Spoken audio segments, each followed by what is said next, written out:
크게 아멘으로 화답합니다. 할렐루야. 따라하시겠습니다. 이동하는 복을 붙잡으라. 페르시아의 한 임금이 신실한 종을 찾고 있었습니다. 하루는 신하가 2명의 종을 소개를 합니다. 임금은 이들에게 하루치 삭을 미리 주었습니다. 그러면서 임금은 명령을 합니다. 우물에 물을 길어 바구니에 담으라.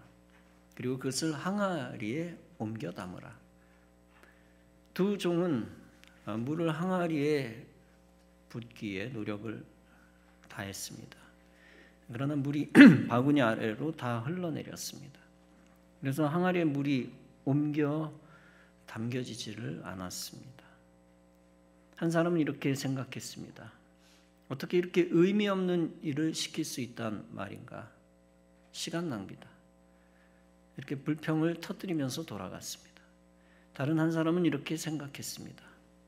왕이 삭을 주면서 시킨 일이다. 그러니 우리의 생각으로 가치가 있든 없든 상관없이 열심히 하면 된다. 이렇게 생각하고 열심히 물을 길었습니다. 저녁 때가 되어도 계속 물을 길어내었습니다. 그렇기 때문에 우물의 물은 거의 바닥났습니다. 그런데 우물의 바닥에서 이상한 빛을 내는 물체를 보았습니다. 물을 다 깃고 꺼내어 보니 그것은 다이아몬드 반지였습니다. 만일 두레박으로 물을 직접 항아리로 옮겼다면 어떻게 되었을까요? 그러면 항아리를 금방 채울 수 있었을 것입니다. 그러면 더 이상 물을 기를 이유가 없었을 것입니다. 결과적으로 다이아몬드 반지를 찾을 수 없었을 것입니다. 2 종 가운데 한 사람은 다가오는 복을 차버린 자입니다. 반면에 또 한 사람은 그 복을 붙잡은 자입니다. 한 사람에게 가던 복이 다른 사람에게 이동한 것입니다. 이 이야기에서 주목할 것이 있습니다. 그것은 복을 날려버리는 자의 중심입니다. 그리고 복을 날려버리는 자의 모습도 증상입니다. 다름 아니라 마음이 점점 완악하여진다는 사실입니다. 한편 거꾸로 그가 차버린 복을 대신 붙잡은 자의 태도는 다르다는 것입니다. 마음이 완악해지지 않고 한결같이 신실하다는 것입니다. 우직하고 의리가 있고 악한 꾀를 내지 않는다는 것입니다. 이렇게 우리는 복이 완악한 자에게 가지 않고 순전한 자에게 가는 것을 봅니다. 본문은 2 사람에 관한 말씀입니다. 한 사람은 사울 왕이요, 또 한 사람은 다윗입니다. 그런데 복이 사울 왕에게서 떠나가고 다윗에게로 이동합니다. 넘어갑니다. 본문은 말씀합니다. 여호와께서 사무엘에게 이르시되 내가 이미 사울을 버려 이스라엘의 왕이 되지 못하게 하였거늘 네가 그를 위하여 언제까지 슬퍼하겠느냐? 너는 뿔에 기름을 채워 가지고 가라. 내가 너를 베들레헴 사람 이새에게 보내리니 이는 내가 그의 아들 중에서 한 왕을 보았노라. 사울 왕은 처음에 복 있는 사람이었습니다. 사무엘상 9장은 그의 모습과 성격에 대해 이야기하고 있습니다. 그는 잘생겼고 키가 컸으며 겸손하고 온유한 사람이다. 사울이 왕이 된 것은 그에게는 큰 복이었습니다. 당시 사무엘 선지자 시대에 이스라엘에 왕이 없었습니다. 그때 이스라엘 백성들이 사무엘에게 요구합니다.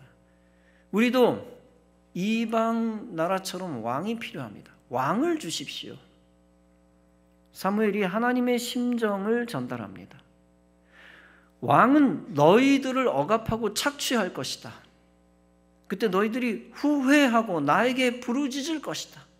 그러나 나는 응답하지 않을 것이다. 그러나 이스라엘 백성들은 사무엘의 신탁을 거절합니다. 그리고 계속 왕을 달라고 요구합니다. 하나님이 사무엘에게 왕을 주겠노라고 허락합니다. 그러면서 주신 왕이 사울 왕입니다.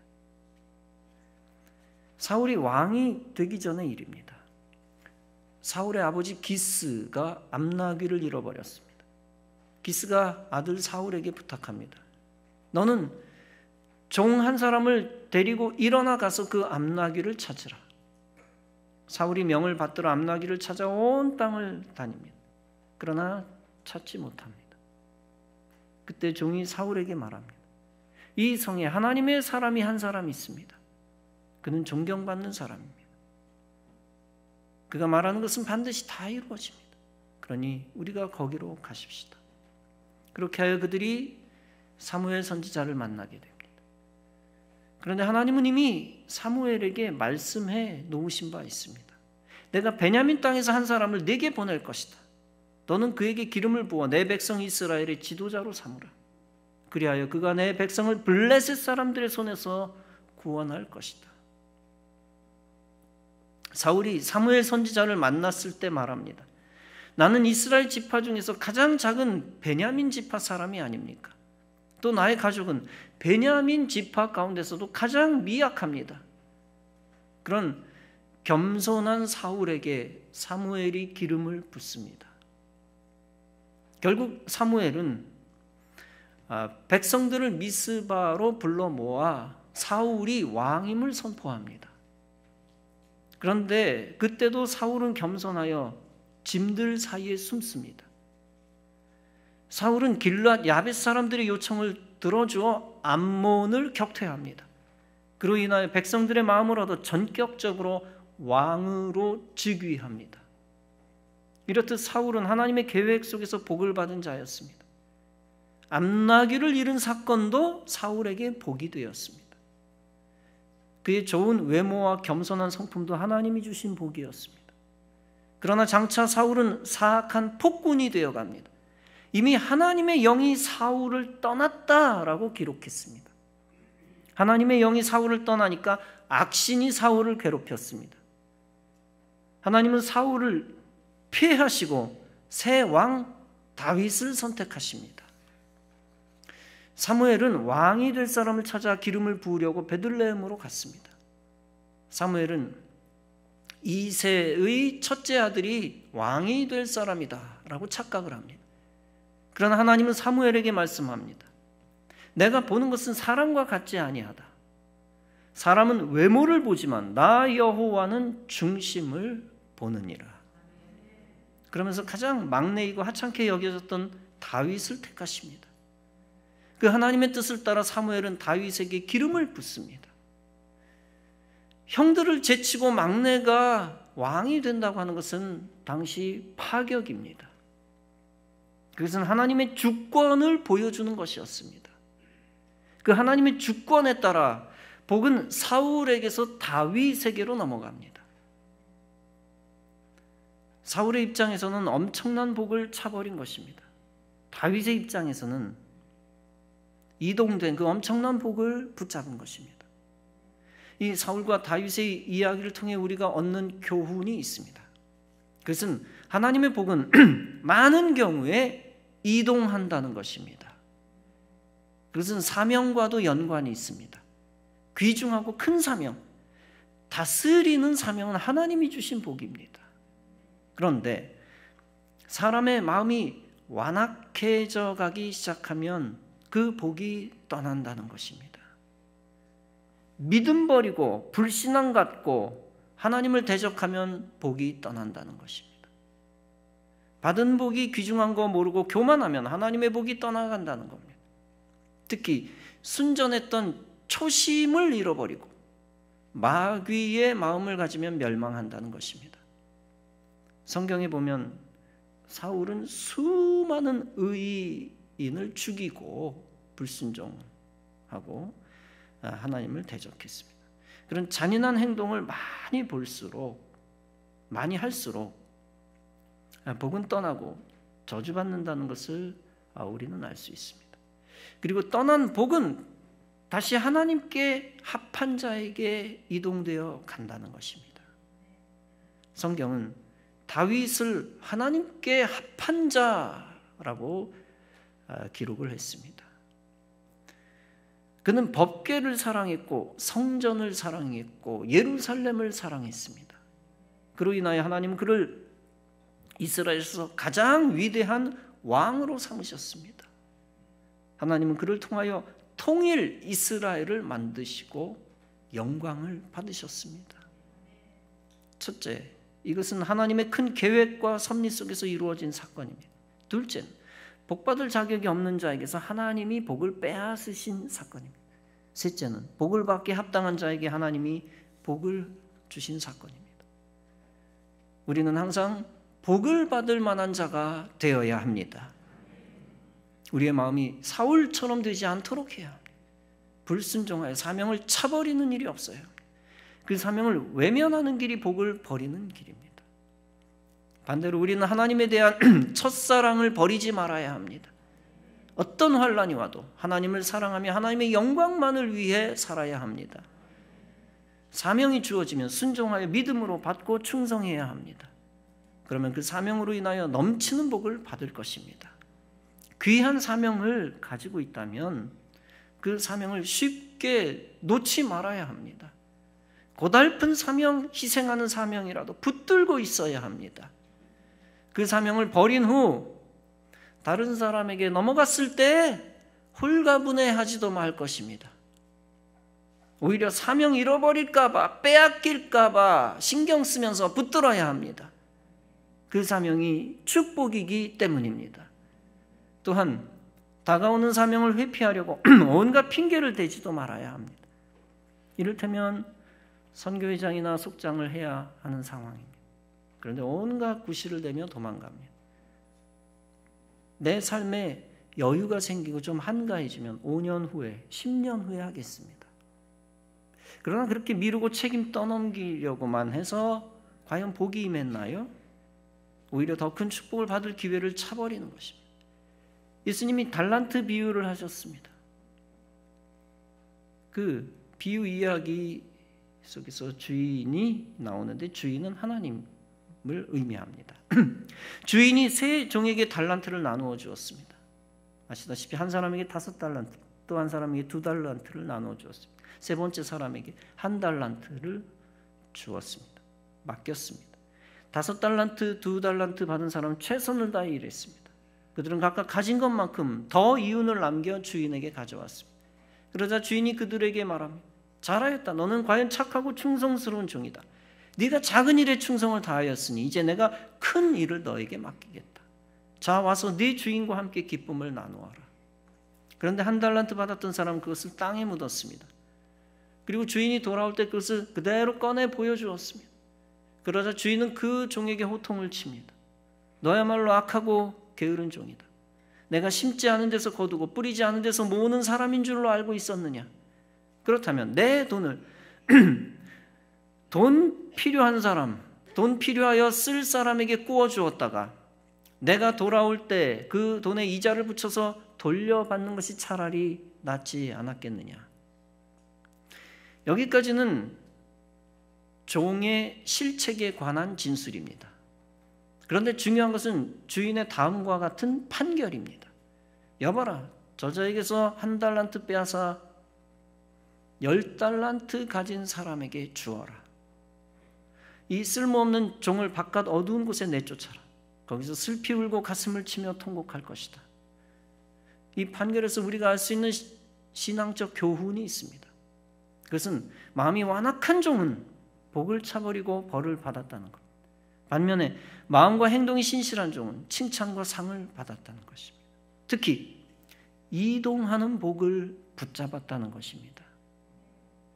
여러분, 1달란트 받은 사람은 왜 복을 날렸습니까? 받은 달란트, 즉 그 달란트는 사명을 의미하는데 사명을 가치없게 여겼기 때문입니다.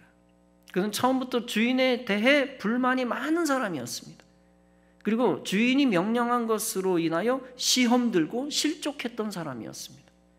주인의 처분을 부당하게 생각하고 교만하여 반항한 사람이었습니다. 그로 인하여 사명을 빼앗겨 복 있는 자에게 넘겨주게 되었습니다. 여기서도 우리는 축복의 한 가지 원리를 알 수 있습니다. 그것은 축복은 주인이신 하나님의 판단 속에서 이동된다는 것입니다. 성경에서 축복을 차버린 제자 하면 누구를 떠올릴 수 있습니까? 가룟 유다를 우리가 떠올릴 수 있겠죠.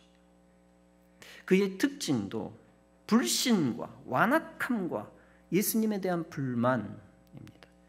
또한 성경은 그가 물질에 대한 욕심을 가졌고 도둑질을 했다고 기록했습니다. 양심이 없었고 신앙도 없었습니다.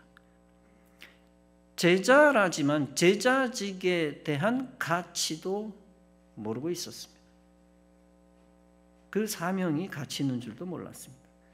그것을 증명하는 것이 무엇입니까? 다름 아니라 예수님을 은 30에 팔아버린 행위입니다.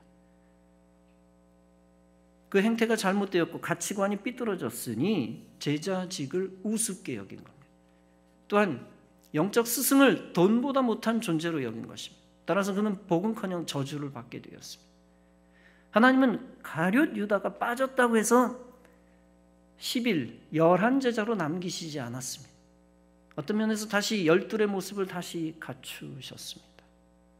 가룟 유다 대신 제자가 된 복된 이가 있었습니다.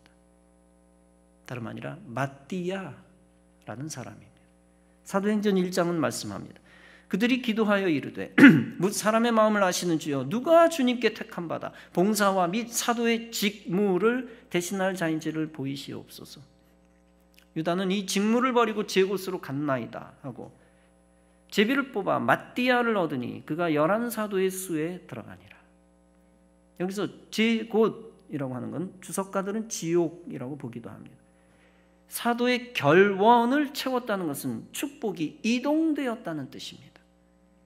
복을 모르고 차버린 자는 멸망의 자리로 갔다는 것입니다. 그 복은 복을 알고 받을 만한 자에게 넘어갔다는 것입니다. 이때 우리가 얻을 수 있는 신앙적 교훈이 있습니다. 그것은 사명의 복이 우연처럼 다가오는 경우가 있다는 겁니다. 그때 그것을 기회로 여기고 붙들어야 한다는 겁니다. 그 복을 가치 있게 여기고 붙잡아야 한다는 것입니다. 그 사명을 내가 복 있는 자들 속으로 들어가는 기회로 여기고 그 기회를 붙들어야 한다는 겁니다. 축복의 기회를 붙잡으면 영원히 후대를 향해서도 복 있는 자라는 영예를 얻게 됩니다. 부족한 종이 감리교 거룩성 회복협의회 중심부에서 일합니다. 마귀에게 넘어가고 있는 감리교를 바로 뒤집어 바로 세워 온전케 하려고 하는 단체입니다. 그 단체에 그레이스 채플을 빌려준 적이 있습니다. 그로 인하여 저에게 사명도 함께 넘어왔습니다. 그 사명이 무엇입니까? 우리 감리교가 마귀 교단 되지 않게 하라는 하나님의 명령입니다. 그리고 예수님 중심의 교단으로 만들려고 하는 하나님 주신 임무입니다. 그 임무를 받은 것이 인간적으로는 유쾌한 것이 아닙니다. 그러나 그 임무를 나 편하자고 거절한다면 어떻게 될까요? 그 거절은 하나님의 심정을 헤아리지 못하는 것이고 복을 차버리는 것입니다. 저와 여러분은 다가오는 사명을 함부로 버리는 어리석은 자가 되지 말아야 합니다. 제자의 온 무리가 예수님의 역사를 보고 하나님께 찬송과 영광을 돌립니다. 그때 어떤 바리새인들이 제자들을 책망해달라고 요청합니다. 이 제자들 입 좀 다물게 해주세요. 그러나 예수님은 이렇게 말씀합니다. 만일 이 사람들이 침묵하면 돌들이 소리 지르리라. 하나님께 찬송과 영광을 돌리는 것은 거룩한 미션, 임무라는 것입니다. 그것을 강제로 막으면 그 사명 감당하는 사람이 없어집니다.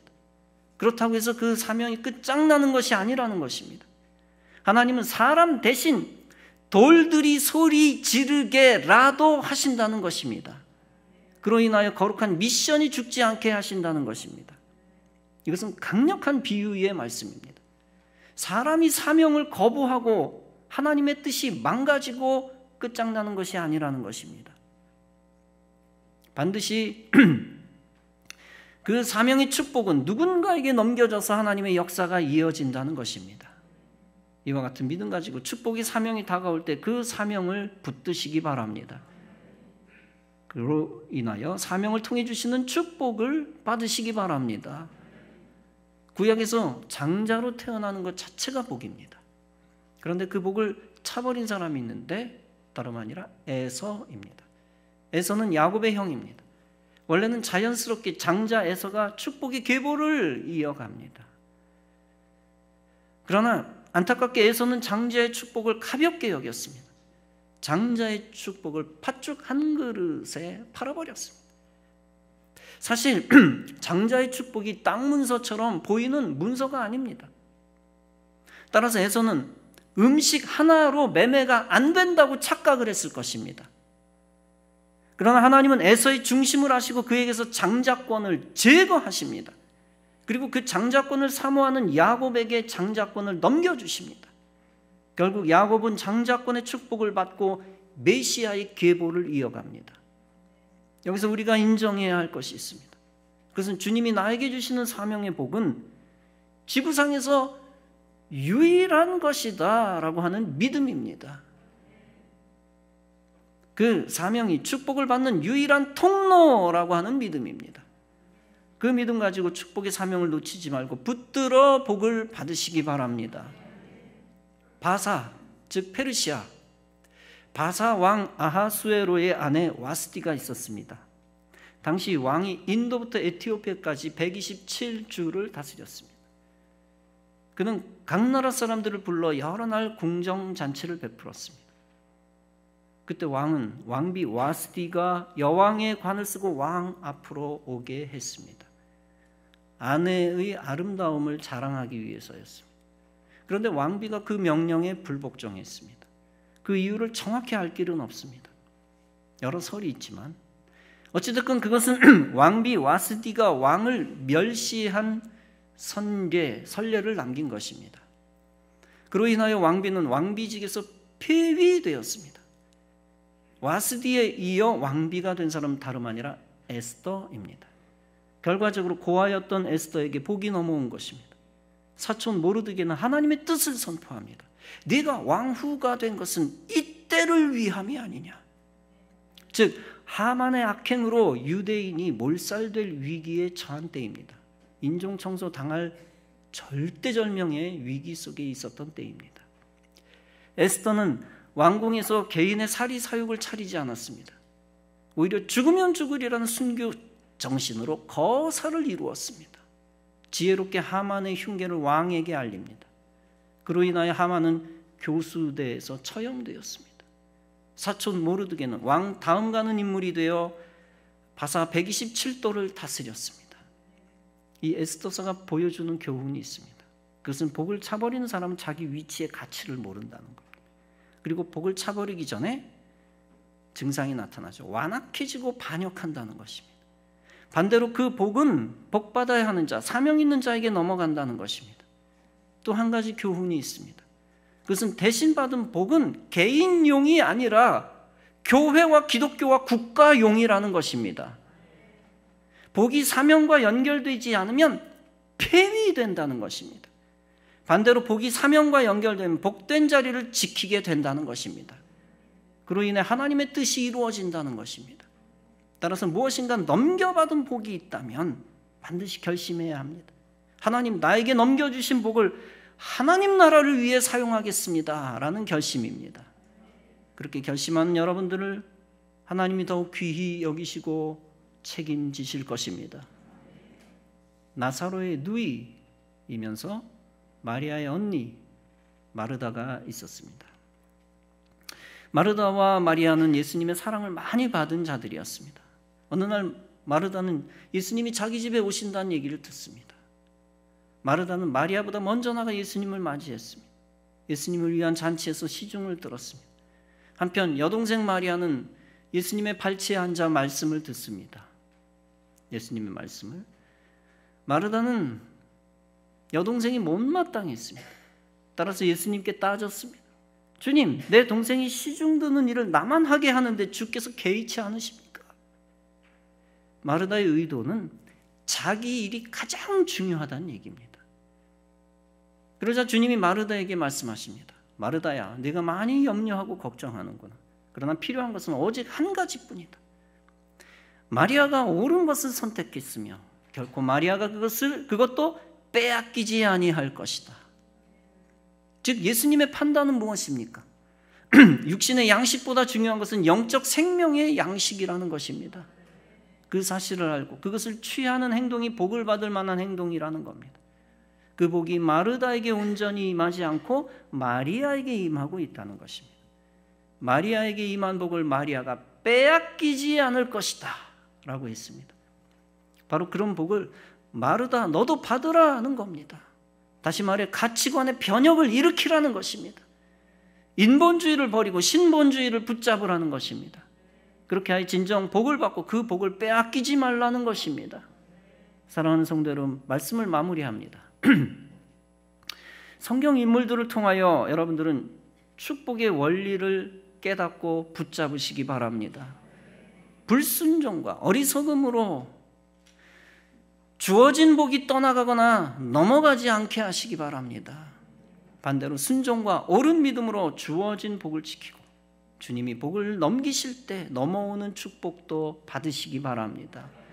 그리고 주님 주신 복을 가지고 주의 뜻 이루어 후회하지 않는 인생이 되기를 바랍니다. 하나님 이동시키시는 복에 사명이 있음을 믿으시기 바랍니다. 그 믿음 가지고 사명 감당하고 영원한 축복의 본보기가 되어지시기를 주님의 이름으로 축원합니다. 기도하시겠습니다.